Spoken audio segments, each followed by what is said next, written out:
নজর রাখছে এই মুহূর্তে আরো ব্রেকিং নিউজের দিকে। নরেন্দ্রপুর থেকে আগ্নেয়াস্ত্র উদ্ধার হয়েছে, 3টি আগ্নেয়াস্ত্র এবং 6 রাউন্ড গুলি উদ্ধার। আর আগ্নেয়াস্ত্র সহ গ্রেফতার করা হয়েছে একজনকে, যিনি তৃণমূল কর্মী, যার নাম হচ্ছে অনুপ পৈলান। নরেন্দ্রপুর থানা এলাকা থেকে এই কুখ্যাত দুষ্কৃতী তৃণমূল কর্মী যার নাম অনুপ পৈলান, তাকে গ্রেফতার করা হয়েছে এবং একই সঙ্গে আগ্নেয়াস্ত্র উদ্ধার হয়েছে, 3টি আগ্নেয়াস্ত্র এবং 6 রাউন্ড গুলি। গতকাল বিকেলবেলা আমরা একটা খবর পাই যে অনুপ পৈলান বলে একজন লোক, তার কাছে কিছু ফায়ার আর্মস এন্ড অ্যামুনিশন রয়েছে।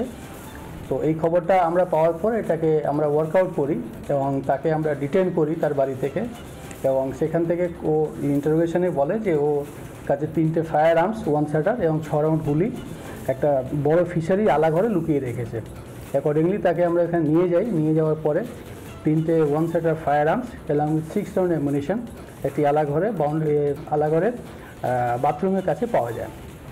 তারপরে ওকে আমরা অ্যারেস্ট করে থানাতে নিয়ে আসি এবং নিয়ে আসার পরে এটা এফআইআর করা হয়েছে এবং আজকে আমরা ওকে কোর্টে প্রডিউস করছি 7 দিন পুলিশ রিমান্ড প্রেয়ার করে।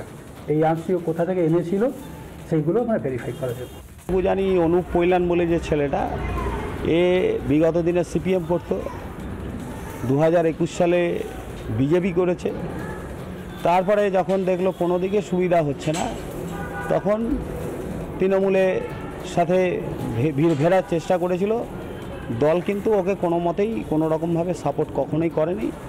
এবার এবং আগ্নেয়াস্ত্র কিসের প্রয়োজন হচ্ছে জানি না, কারণ খেয়াদা অঞ্চলে এত আগ্নেয়াস্ত্র পাওয়া যাচ্ছে, এটা খুব দুর্ভাগ্যের বিষয়।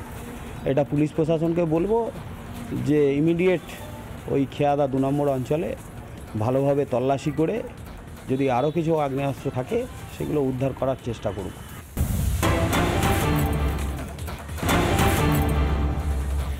শাহজাহানের অনুগামীদের বিরুদ্ধে জমি দখলের অভিযোগ, তারই প্রতিবাদে সন্দেশখালীতে সিপিএম এর মিছিল, আবাস দুর্নীতির অভিযোগে মিছিল, বিডিও অফিসের সামনে প্রতিবাদ। শাহজাহান তো জেলে, কিন্তু তার অনুগামীরা এখনো পর্যন্ত দাপট দেখিয়ে বেড়াচ্ছে এবং তারা একাধিক দুর্নীতি করে বেড়াচ্ছে এবং তারই বিরুদ্ধে সরব হয়ে এবার সিপিএম এর মিছিল। সন্দেশখালীতে যে ছবি দেখাচ্ছে আপনাদেরকে, দেখতে পাচ্ছেন আবাস দুর্নীতির অভিযোগে মিছিল, বিডিও অফিসের সামনে তাদের প্রতিবাদ মিছিল।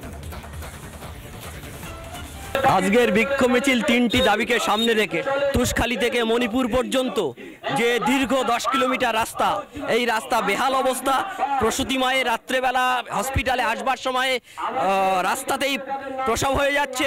এই রাস্তা সংস্কারের দাবি, যে রাস্তা শাহজাহানের ভাই আলমগীর টাকা লোপাট করে দিয়ে এই রাস্তা সারাই 10 বছর ধরে তৃণমূলের জমানায় সারাই হলো না। এই জন্যে আমাদের এই দাবি, আমাদের যে আবাস যোজনার ঘর, সেই আবাস যোজনার ঘরের যে টাকা, সেই টাকা এখনো পর্যন্ত গরিব মানুষের কাছে যায়নি।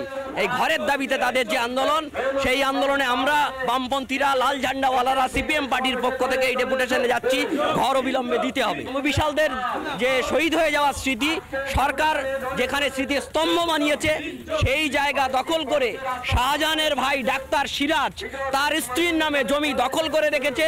আমরা সেই দখল মুক্ত করবার দাবি জানাচ্ছি।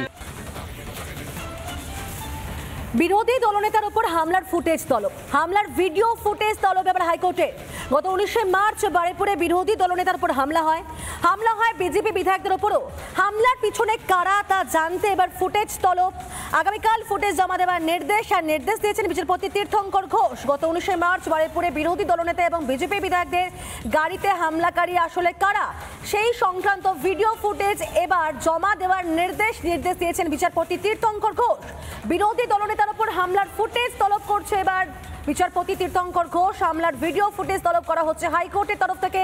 গত 19 মার্চ যেখানে বারুইপুরে বিরোধী দলনেতা অর্থাৎ শুভেন্দু অধিকারী, তার উপর হামলা হয়, একই সঙ্গে কিন্তু সেখানে হামলা হয় বিজেপি বিধায়কদের উপর এবং তারপরে সেই হামলার পেছনে কারা তা জানতে এবার ফুটেজ তলব। নানা ধরনের কন্টেন্ট দেখার জন্য লাইক করুন, শেয়ার করুন আমাদের ফেসবুক পেজ, সাবস্ক্রাইব করুন আমাদের ইউটিউব চ্যানেল। পাশাপাশি অন্যান্য ব্রেকিং নিউজের জন্য অবশ্যই চোখ রাখুন রিপাবলিক বাংলায়।